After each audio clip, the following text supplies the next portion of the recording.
Start the recording. All right, welcome to LMS Lite. So today we're going to look at Google Classroom and Microsoft Teams.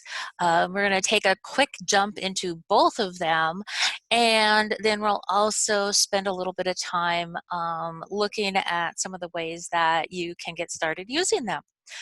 So as we get going, so on today's resources, if we scroll on down, if you click on the What's an LMS, that is our, those are the slides that we used from last time, but we've just added in some additional information for Microsoft Teams and Google Classroom.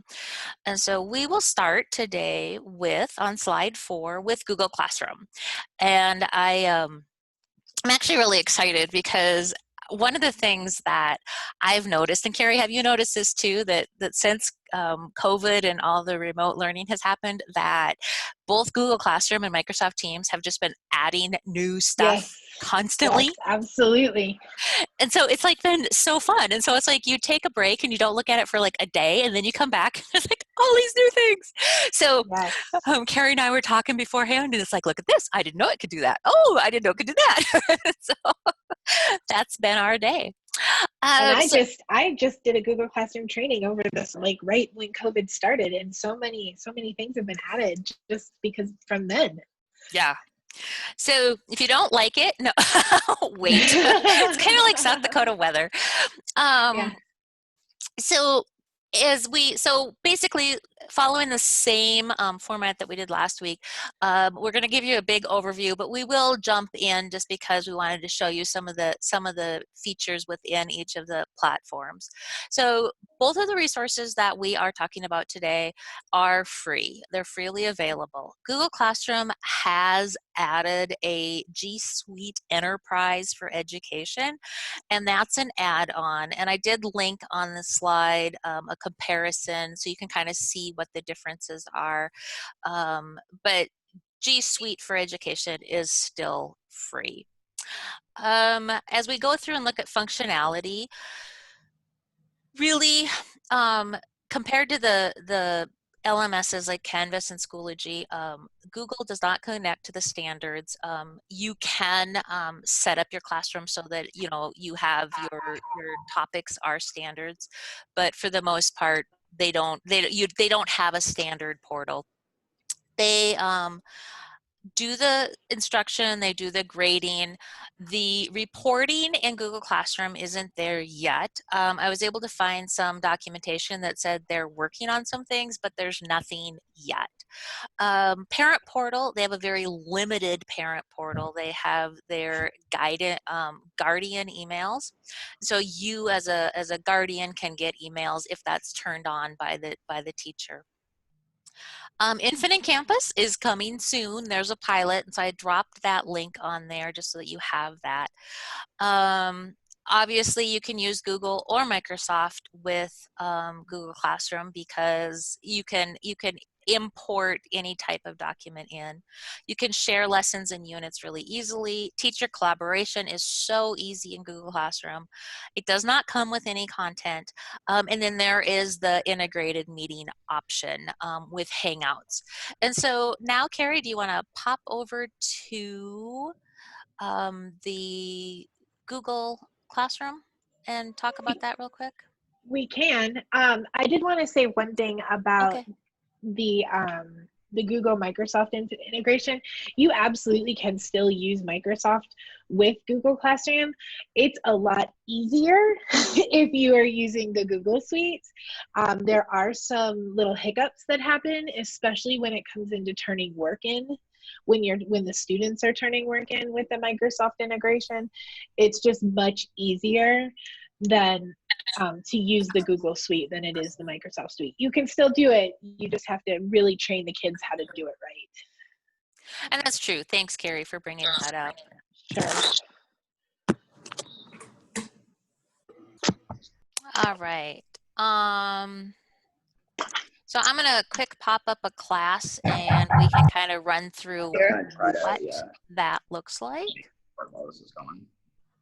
If you can check to make sure you guys are on mute. I muted most everybody, but we have a couple people who have unmuted. There we go. There we go.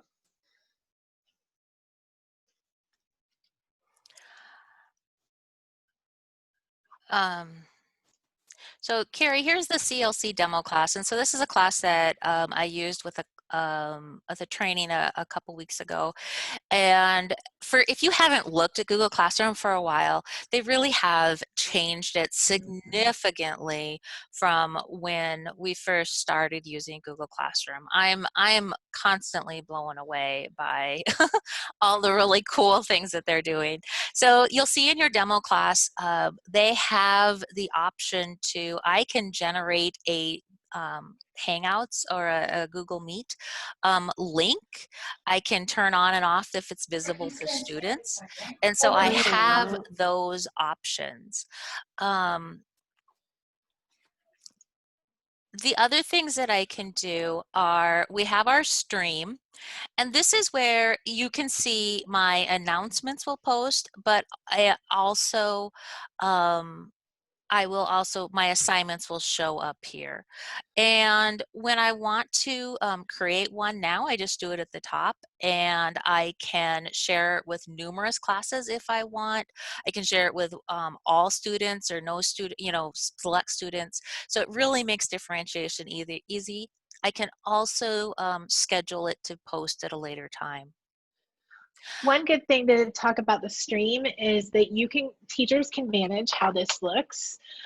You can make it so anyone can post on the stream, anybody can comment on the stream, or only the teacher can post and comment on the stream. So there are some management tools that you can use depending on how you want to use your stream. Yes.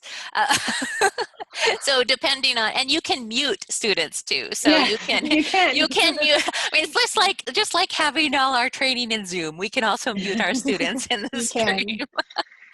All right. So classwork is a new tab that they added not that long ago. And what's nice about this is it really makes it a lot more organized for your content. And so you can see I've created topics. I have class resources in Unit 1. This demo Word doc was something that I threw in and I didn't give it a topic. And so it's just floating up here at the top. But they will organize under the topics, which is really nice. And so I can filter by topic if I want to.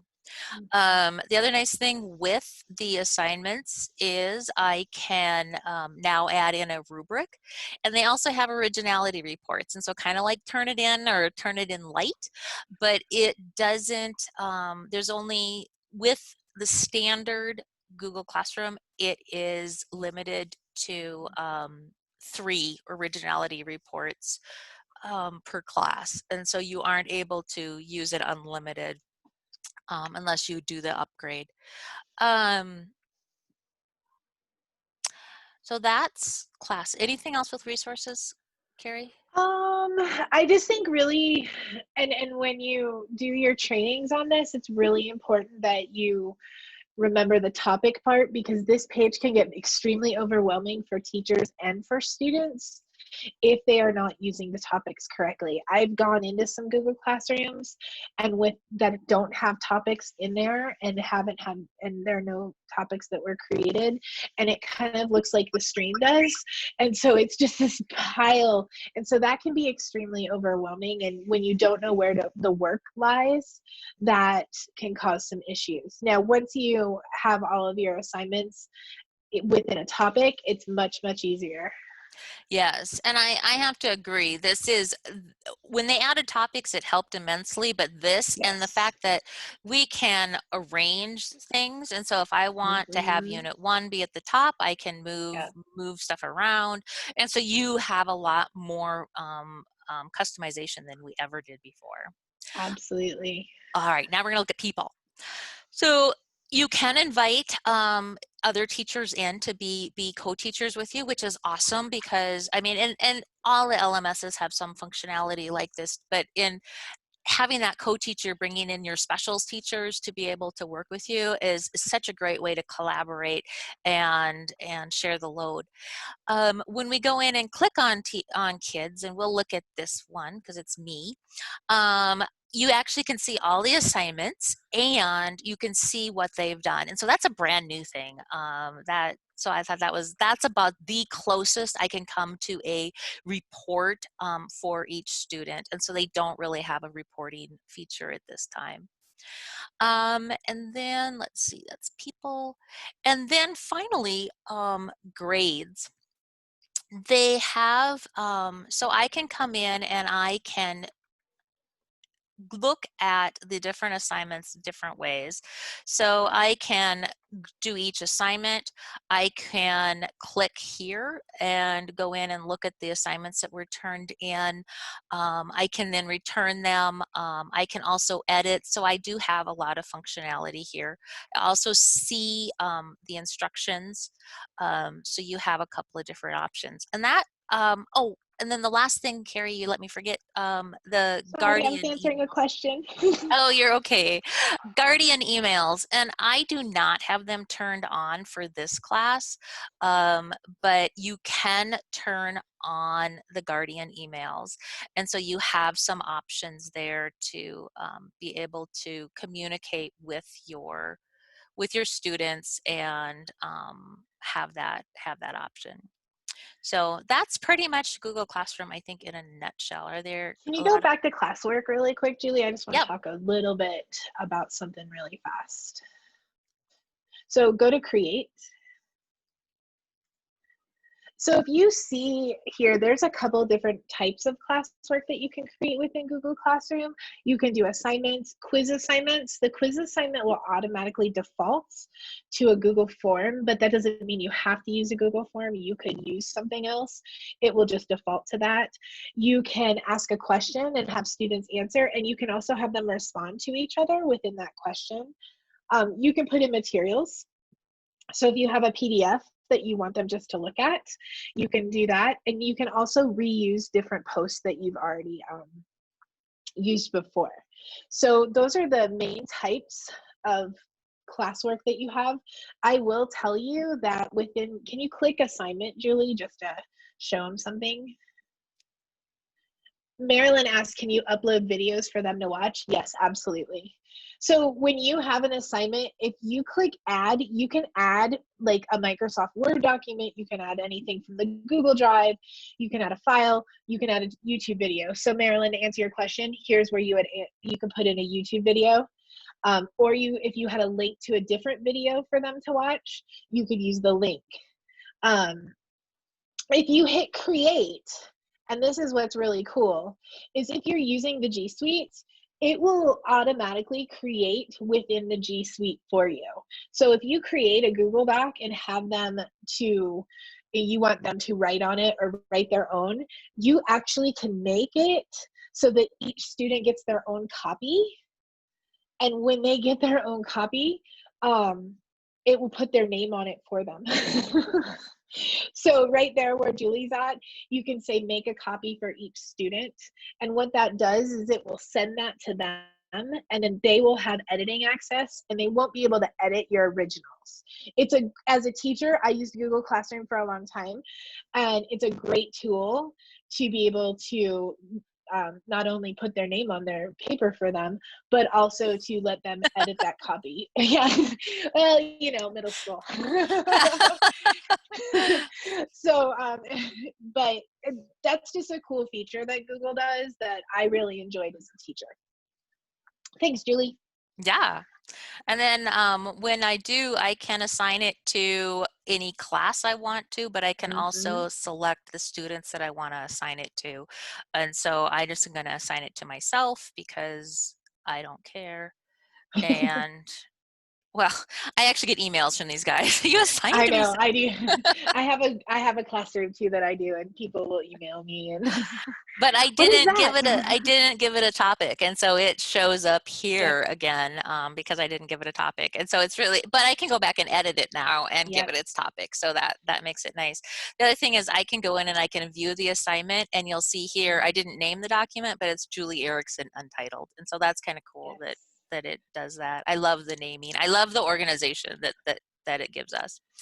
So Julie Sue asked, can I add myself as a student so I can experiment more? So No. no, I didn't think so. I want to make sure something hasn't happened in the past couple of days that I missed, but no, you can't add yourself as a student. Because you're in the K-12 realm, you have that one account, and this is something also important, especially because you're going to have people like, oh, I want to use my personal account. If you're using the K-12 G Suite, you have to only add people through the K-12 G Suite. Like you can't add somebody else's Gmail to your K-12 Google class. So I think if you do want to, if you want to practice, what we really Mm, have encouraged people to do is find a colleague, because you can have a colleague be a student in your class, and you can be a student in your colleague's class and go back and forth. The other, if for those of us that have students at home, um, a lot a lot of teachers use their own students as their as their class guinea pig. I So did. you can, oh yeah, Carrie, you use your children, don't you? I use my children as guinea pigs because they're in the K-12 system. So and then the last workaround, and I don't, if you use you can create accounts in your personal Google account, but you can't use them with the K-12. So you could create a personal Gmail account, or a personal Gmail classroom, and then create another Gmail account and add yourself in as a student that way. But that's probably So we have a couple more questions, Julie. okay. You mentioned upgrade. Could you elaborate? Sure. I can elaborate as much as I can elaborate. So with the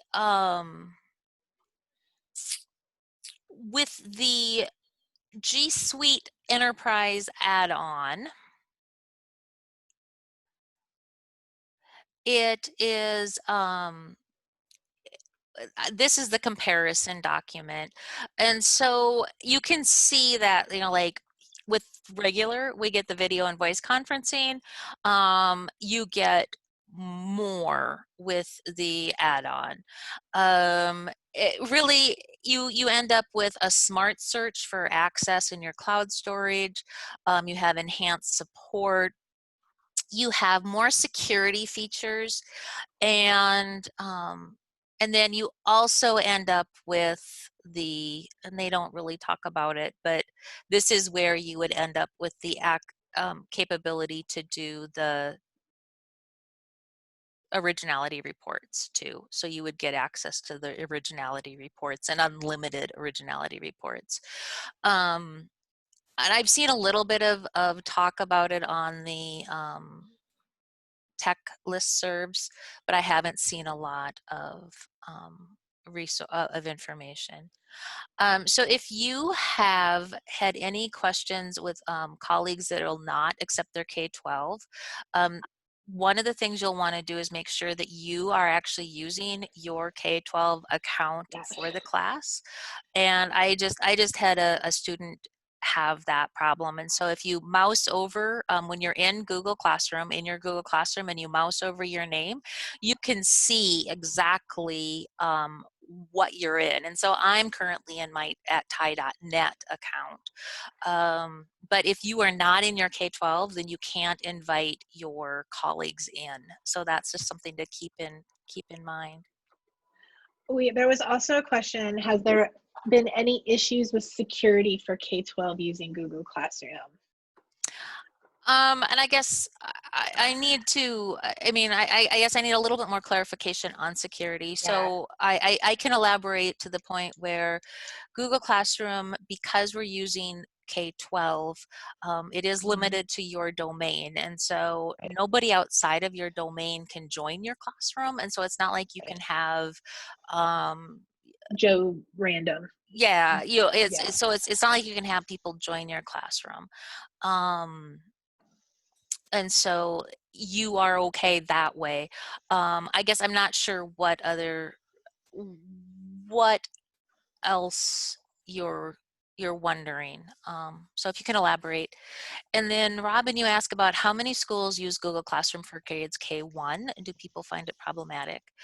Um, I actually have seen quite a few teachers use Google Classroom with K1, and I have a number of Mhm. resources that I can drop in the meeting information when we're done.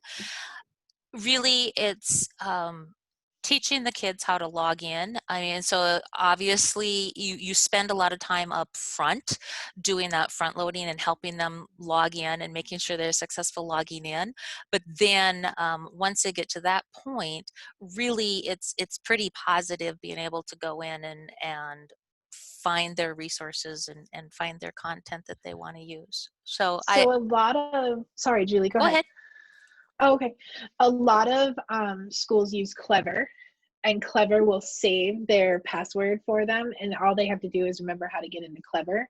But I have a first grader. Well, she's a second grader now. And when we went to COVID, her school did not use Google Classroom. But like I said, I have access to their Google accounts. So I signed my daughter up under mine, and I had her working in Google Classroom. And it was like she caught on within a day. Like she understood everything I was doing. I showed it to her, I taught it to her, and she was using it like crazy. She'd come up to me and she'd be like, "Mom, you didn't put that Tinker website in my Google Classroom for the day." Okay, so She was a demanding student. sorry, I'm a little busy. But she, like, K1 kids can access it pretty easily. They, once you teach them how to do it, it's not bad. It's just the memorization, and there are ways to get that through also. I Is Clever free, Julie? Do you know? I'm sure it's probably not. I can't answer that. I can't either. There's pricing. So um I Google searched it. Oh wait, it says Clever is free. Well, maybe not. Dr. M says she's pretty sure it's Dr. M not says pretty free. sure it's not free. Google isn't always right. It says I'm on the Clever website, and it says Clever is a free service. Valerie says they use Clever no cost. I knew Rapid used it because I used it last year, but I was a teacher. I didn't know the financials of it. Clever is a free service for schools and districts. I will copy the link and throw it into the chat so you have some information about Clever. Thanks. We got it today. Clever is great. I love Clever. It's one place, and you can add in all the kids' technology applications. It's similar to Symbaloo, but it also keeps their password. So I really like it.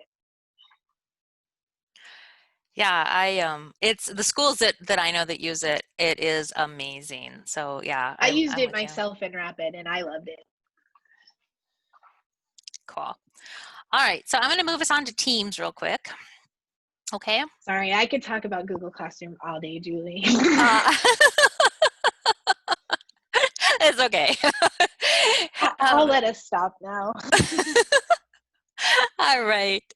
Um, so Microsoft Teams is the Microsoft counterpart for Google Classroom, and it's they too have just been adding new things, new Yes. functionality like constantly. And so it's kind of hard to keep up. I did a Teams training for some staff yesterday, and they're like, breakouts, will they have breakouts? And I'm like, I don't think so. And then as soon as I like hung up the Zoom or hung up the team, there was a blog post that said, we're having breakouts in the fall. And I'm like, yay. So, so going through Teams, you can, it's very similar to Google Classroom, and that's with the instruction, the grading. Reporting is limited. They have something called Insights now, so that's more useful for your teacher than it is for your parents. They have a very limited, excuse me, parent portal that Right. needs to be turned on, and so that it's not, it's more like a parent email, like the Guardian email in Google Classroom. Because they're Microsoft, and you have options to connect with your Microsoft resources. You have that infinite campus connection, so that's kind of nice. And I did drop in the school data sync resources here. The Google Microsoft, I mean, obviously, I've worked with a number of groups that are having a lot of Teams, you know, like they're using Teams, but they also have a lot of resources in Google, and they're trying to figure out how to best manage that. I mean, you can add links to anything, and so you can add links to Google in Teams, but obviously it isn't going to create a copy of everything. But if you need to share links, you can easily do that.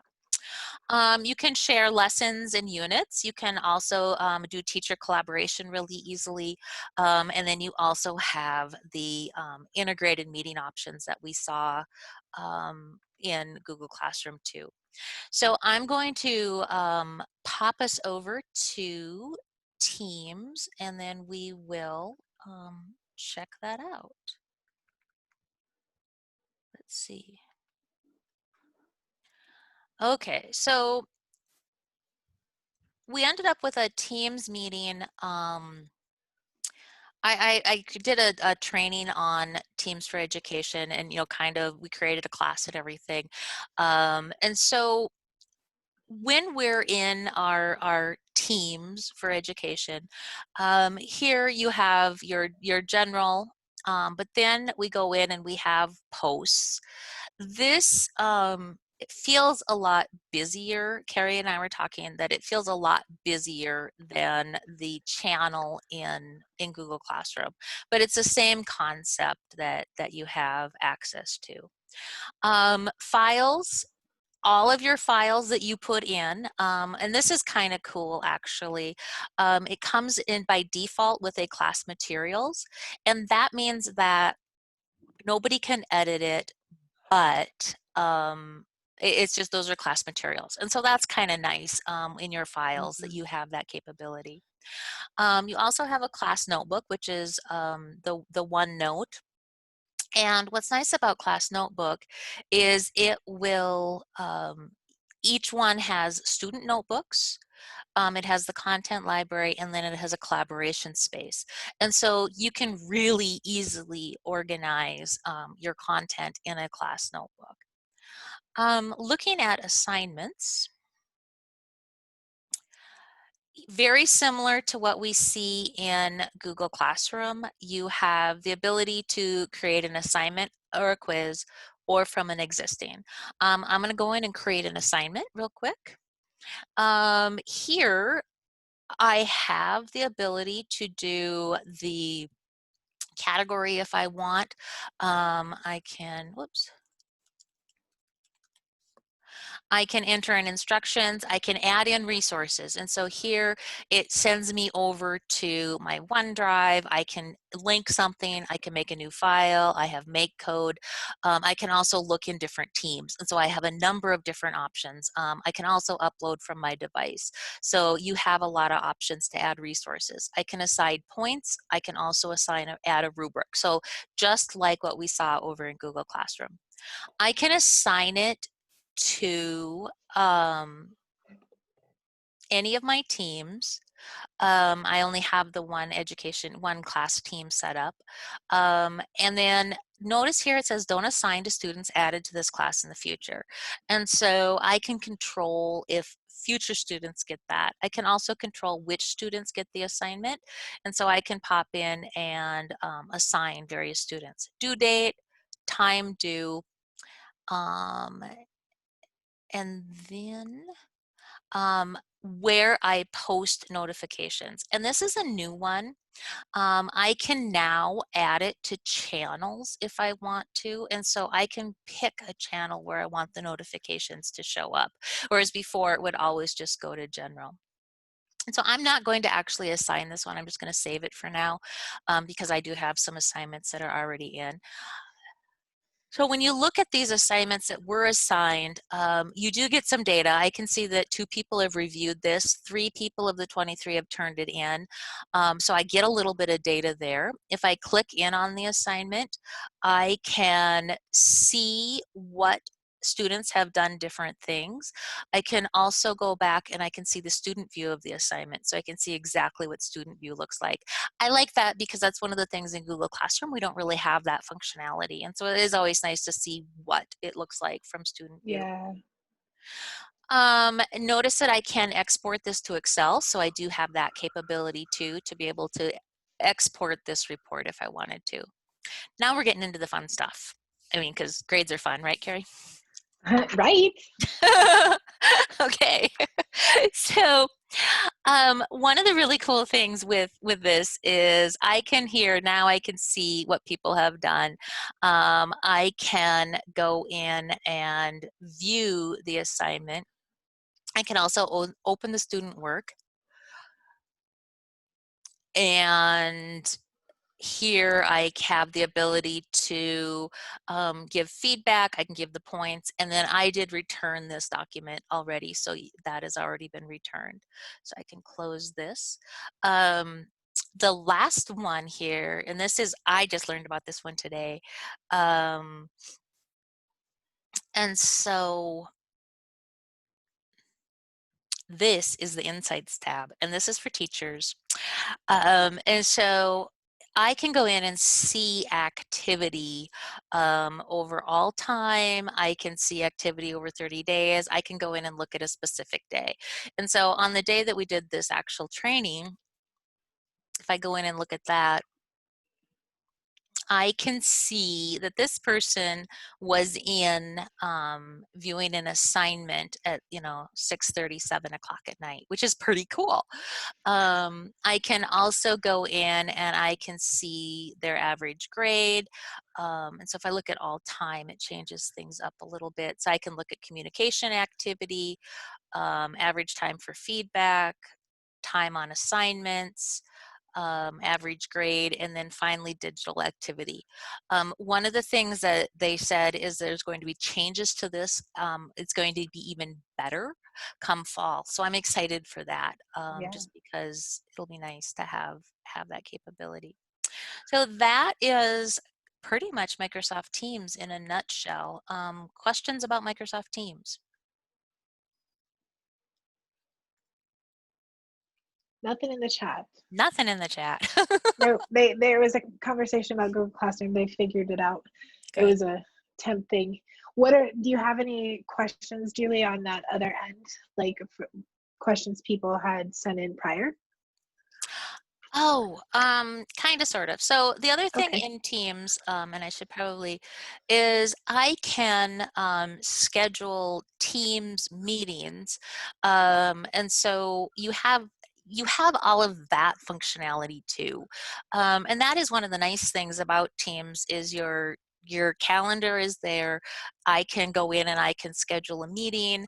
I can say that once I do it here, it is a Teams meeting, and so that's where it is. I can add a channel if I want to drop it into a different channel. I can drop it to a channel, so I can schedule those meetings really easily. And not only will it show up on the student's calendar if they're using Calendar, it'll also show up in their content. There is no cost for Microsoft users. Office 365 is free for schools. And then chat, obviously, I mean, you have that capability to do chat. People have asked a lot about guests and how do guests work. So you can invite people in as a guest. They do have access to, they don't have access to the same things that a person in your domain has access to. And so you'll see on this one, I have 4 guests in this meeting or in this team. So you can, you have a little bit more flexibility that way that we don't see in Google Classroom in terms of being able to add people in. With Google Classroom, we didn't really talk about it, but you also have a calendar. You can use your Google Calendar, and the assignments will also pop up on your Google Calendar and things like that. Yes, thank you. Yeah, they do. Sure. So any of the, so Microsoft Teams has a Teams meeting. And so I don't think I can't do a Teams meeting Nope. simultaneously with, Zoom.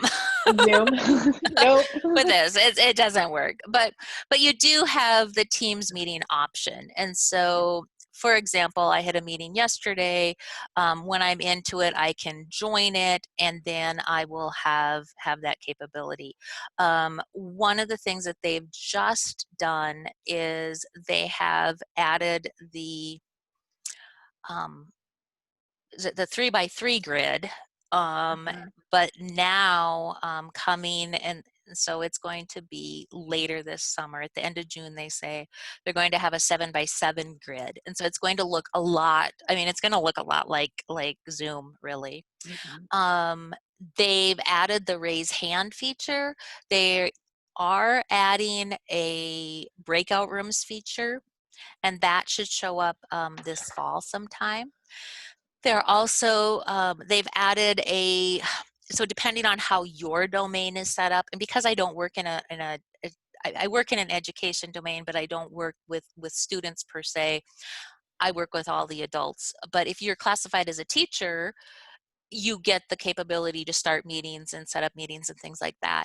If you're classified as a student, you do not, there's more security features. So like you can't set up a meeting and do those kinds of things. So you have some options like that. Um, the Insights tab is going to get better. And so this is a picture of what it is going to look like. And then on Teams, you can now upload your own background.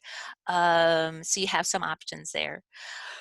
Um, Carrie, there's a hard question in the chat. it the one about Teams, yeah. Yeah, pay money or use Teams free. Yeah, it's different. Does the Teams calendar sync with Outlook? I would Yes. say Yeah, yes. it does. It does. And so in my K-12, it syncs with my K-12. In my tie, it syncs with my tie. So yes, it does. So would I advise pay huge money for Zoom or use Teams? I guess I would think really hard about what features you use in Zoom, Yep, and make sure that, because Teams is like a Zoom Lite right now. yep, They just added the raise hand feature, which is like huge because now we can, now you can, say, who's done this before, and at least they can raise their hands. right. Um, so you have a little bit more interactivity there. They're adding the breakout rooms. If you didn't use breakout rooms in Zoom, then it probably doesn't matter. If all you're doing is sharing your screen, you have a whiteboard option in Teams. You have you have those options, and so I guess it really depends on what features you're using in Zoom, and um, if you would miss them in Teams or not. And I would encourage you to play around in the Teams meetings a little bit. Instead of having your family Zoom night, have a family Teams night and see what people people think. Same with Google. I would encourage you to Google Meets with people because there's some differences. between Zoom and Google Meets. Yes, yes. And with any of them, really. I mean, Yeah. they have their pros and their cons. And I love Teams as an in-office, Yes. talking and working with people and screen sharing. It's like so easy. Um, but I also really like facilitating larger meetings Right. in Zoom. So it'll be interesting to see as Teams adds the breakouts and Improves. adds the grid, what it'll be like. So yeah. Awesome. So I guess the next, thing we kind of wanted to talk about was, what does moving forward look like? And so linked on the agenda is we have some support options for you guys. And is there a limit to participants in Teams versus Zoom? Um, Oh, I thought I might have known that answer at one time. I know. Who are you people? I don't remember. We can look that up. I don't remember right now because I know the free Zoom you are limited to 100 and the 40 minutes if you're on the free Zoom. So it would. 250. Okay, cool. And in Google Meets, we had that up I too. Yep, I just had that on my screen. Through September 30th, they are making it 100 right now. Okay. And I think it was over here too, maybe. No problem, Michelle. I'll get that up there for you. Okay, so the next thing is really just kind of looking at options in terms of like if you're going to add something like this for your teachers, what are some options for you? We've put together a number of different things with webinars and doing the virtual. You have so much more flexibility than bringing in a professional development specialist for the day and then never seeing them again. And so we've offered we have doing a webinar, an introduction, having taking some self-paced courses, and then doing the a follow-up webinar so that you have a chance to go deeper and answer those questions and set up your classes and really get into the details.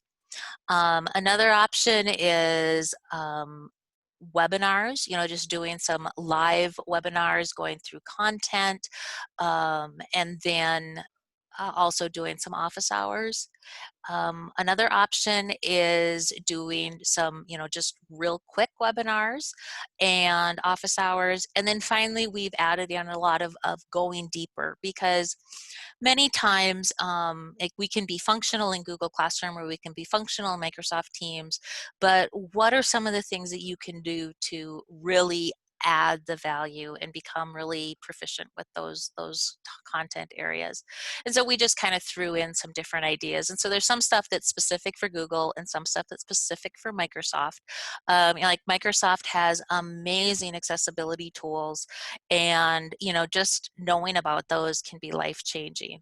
So lots of different options that we can do to kind of help you if you're moving into using Google Classroom or Microsoft Teams.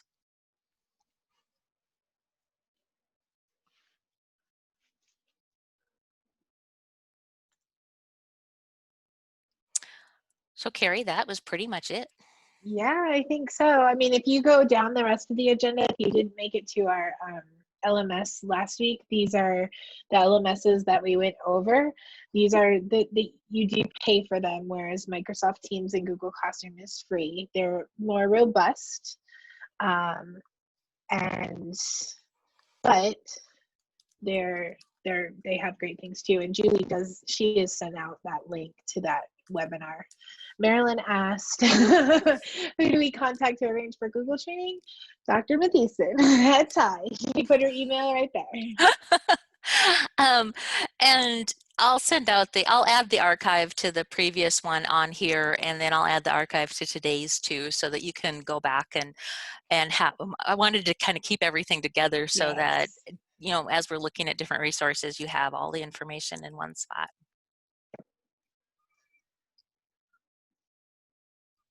And I think I don't know, I with the other LMSs, not Google Classroom or Microsoft Teams, there was some comments like the teachers that we asked to come talk, they were from customized learning schools. That doesn't mean you have to be a customized learning school to use an LMS. You can use an LMS in any school. I worked in many schools in North Carolina and I have been using LMSs for a long time. It is a great organizational tool. And if you're going to be in and out of the classroom, possibly, it's so valuable. So you don't have to be a customized learning school. You don't have to be Harrisburg or those were just teachers that are people that we got to talk, but it's definitely not necessity. LMSs are phenomenal organizational tools for students, parents, teachers, all around. Yes, and I have to totally agree with Carrie. You know, it's just w- the schools that started doing the customizing really, you know, they're the ones that have been using the LMSs. But there's schools that aren't customizing that have been using LMSs, and there's teachers that aren't customizing that have been Mm-hmm. using LMSs for years. So, and it does, like Dr. M says, that all schools need an LMS in order to be able to transition from face to face to remote to blended. And yes, because Absolutely. it gives us that capability to just go be really that seamless. Mm-hmm. And the other thing, I mean, in normal times, you know, if you think about, you know, especially in middle school, high school, you've got kids that are in sports or, you know, activities and they miss class. And so now it's like they have access to all those resources. And so yes, they still miss class and they, you know, you miss that face-to-face interaction, but they have the content. And so that's huge. I just think it's so exciting. As a middle school teacher, I taught seventh grade last year, and I used Canvas, the free version of Canvas, and my students had full access to their work at all times. Their parents could, you know, if the kids logged in, the parents could see what they were doing also. So it's great. Yeah. All right. Well, I am going to stop the recording and I will send out the recording archive as soon as I get it uploaded and ready. So